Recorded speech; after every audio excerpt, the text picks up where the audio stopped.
श्री गुरुदेव माता महाकाली के चरणों में साष्टांग दंडवत प्रणाम करते हुए दोस्तों, आज हम जिस विषय में चर्चा करने जा रहे हैं वह संपूर्ण पितृदोष के बारे में चर्चा है कि पितृदोष कहते कैसे हैं, पितृ कितने प्रकार के होते हैं, कौन कौन से होते हैं, उनके काम करने का सिस्टम क्या होता है, पितृदोष की पहचान क्या होती है, पितृदोष से मुक्ति कैसे मिलती है और नाना प्रकार की आज हम इस विषय में चर्चा करने जा रहे हैं, जिससे आप लोगों को बहुत ज़्यादा फायदा होगा।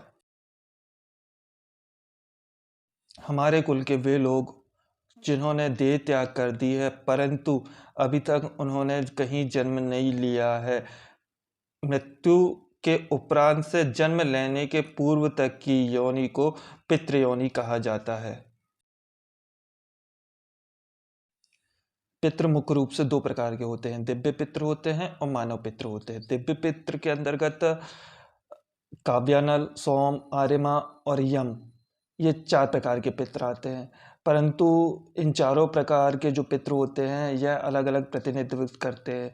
जैसे अग्निश हो गया, सोमशद हो गया, बहिर्पद हो गया और सुवर्ण हो गया। अग्निश जो हो गया वो देवताओं का प्रतिनिधित्व करते हैं, सोमशद हो गया वो साध्यों का प्रतिनिधित्व करते हैं, बहिर्पद जो हो गया गंधर्व, यक्ष, किन्नर आदि का प्रतिनिधित्व करते हैं, और सुवर्ण जो हो गया है सर्पों तथा यक्षों का प्रतिनिधित्व करते हैं। यह जो चारों पितृ होते हैं, अग्निश्वर, सोमशद, बहिर्पद और सुवर्ण, यह पूरी आपकी डिटेल रिपोर्ट बना के कि आपने किन देवताओं की पूजा करी है, किन साध्यों को साधा है, किन राक्षस, गंधर्व, किन्नरों की पूजा पाठ करी है या अन्य जो भी चीज़ें, ये पूरा अपना बायोडाटा तैयार करके आर्यमा जो पितृ होते हैं उनको अपनी रिपोर्ट सबमिट कर देते हैं, यानी कि दे देते हैं, और फिर वह रिपोर्ट वह यमराज चित्रगुप्त के पास जाती है, और चित्रगुप्त के पास जो रिपोर्ट जाती है उसी हिसाब से फिर भगवान यमराज अपने कर्मों के अनुसार अपने को सजा देते हैं। सबसे पहली बात तो कुंडली के अनुसार जो अलग अलग ग्रह स्थापित होते हैं उस वजह से ही पितृदोष होता है। दूसरी बात है, कुल देवी देवताओं की विधि विधान से पूजा नहीं करने से पितृदोष होता है। तीर्थ क्षेत्र में गलत संबंध स्थापित करने से पितृदोष होता है। मृतक पूर्वजों के नियमानुसार क्रिया नहीं करने से पितृदोष होता है।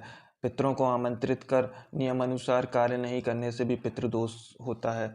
मूर्ति स्थापित करने के बाद पूजा नहीं करते हैं तो पितृदोष होता है। शुभ तिथियों में गलत संबंध स्थापित करते हैं तो पितृदोष होता है। अपने अधिकारों का अनुचित प्रयोग करते हैं उससे पितृदोष होता है। माता पिता की इज्जत नहीं करते उससे पितृदोष होता है। पूजा पाठ का संकल्प लेकर संकल्प पूर्ण नहीं करने से पितृदोष होता है। शुभ तिथि शुभ क्षेत्र में जाकर अयोग्य कर्म करने से भी पितृदोष होता है। नदी में नंगा होकर नहाने से भी पितृदोष होता है। पितृपक्ष के नियम, किसी के घर में जाकर भोजन करना निषिद्ध होता है। सूर्योदय के पहले नित्य कर्म पूर्ण कर लेना चाहिए। तर्पण के लिए सही जगह, साफ जगह का उपयोग करना चाहिए। पितरों के निमित्त भोजन अग्नि को समर्पित होना चाहिए। मादक पदार्थों का उपयोग वर्जित होता है। ब्रह्मचर्य का पालन अति आवश्यक होता है। रात्रि का भोजन मतलब कि बासा भोजन निषेध होता है। अप्रिय वचन नहीं बोलना चाहिए। लड़ाई झगड़े से दूर रहना चाहिए। तर्पण करने वाले व्यक्ति को उत्सव से दूर रहना चाहिए, और जो व्यक्ति तर्पण कर रहा है उसको किसी की अंतिम यात्रा में भी नहीं जाना चाहिए। तर्पण करने वाले व्यक्ति को घर में नई वस्तु का क्रय नहीं करना चाहिए, और अयोग्य ब्राह्मणों को भोजन नहीं कराना चाहिए, दान नहीं देना चाहिए। सरसों, काला नमक, उड़द, चना का सेवन नहीं करना चाहिए। नाखून, बाल, दाढ़ी आदि नहीं बनवाना चाहिए। पूर्वजों की फ़ोटो का मुंह हमेशा दक्षिण दिशा की तरफ होना चाहिए। देवी देवताओं की फ़ोटो के साथ पूर्वजों की फ़ोटो लगाना निषेध होता है। जो व्यक्ति तर्पण करता है उसको दिन में नहीं सोना चाहिए। पुत्रों के निमित्त या एक ही पुत्र हो या एक ही पुत्री हो, ऐसी महिलाओं को भोजन नहीं बनाना चाहिए। पितरों के निमित्त निसंतान स्त्री को भोजन बनाना पूर्णतः निषेध माना गया है। तर्पण हमेशा सोने, चांदी, तांबा के पात्र में ही करना चाहिए। ब्राह्मण को भोजन परोसते समय दोनों हाथों का उपयोग करना चाहिए। एक हाथ से यदि परोसा गया भोजन असुर छीन के ले जा लेते हैं और पितृ अतृप्त रहते हैं, जिससे आदमी तो अपने कर्म करता है परंतु उनके भोजन, उनका जो कार्य होता है वह पितरों तक नहीं पहुंच पाता, जिस वजह से पितृ श्राप दे के चले जाते हैं।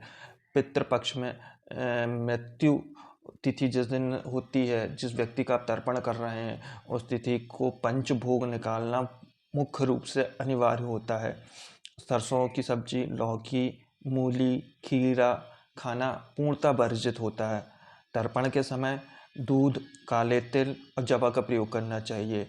गुड़ और नमक का दान करना चाहिए। साथ ही मुख्य रूप से अपने शास्त्रों में 10 प्रकार के दान बताए गए हैं जिन्हें करना ही चाहिए। गाय, भूमि, तिल, सोना, घी, वस्त्र, धान्य, गुड़, चांदी और नमक।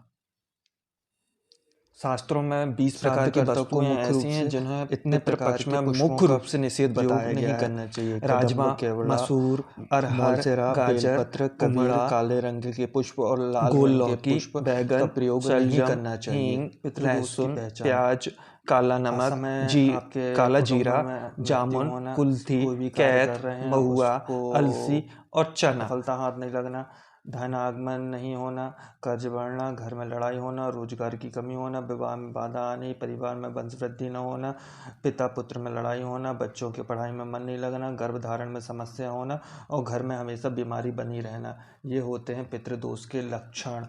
क्या इन लक्षणों से अपन पता कर लेते हैं कि आपके ऊपर पितृदोष है या नहीं है।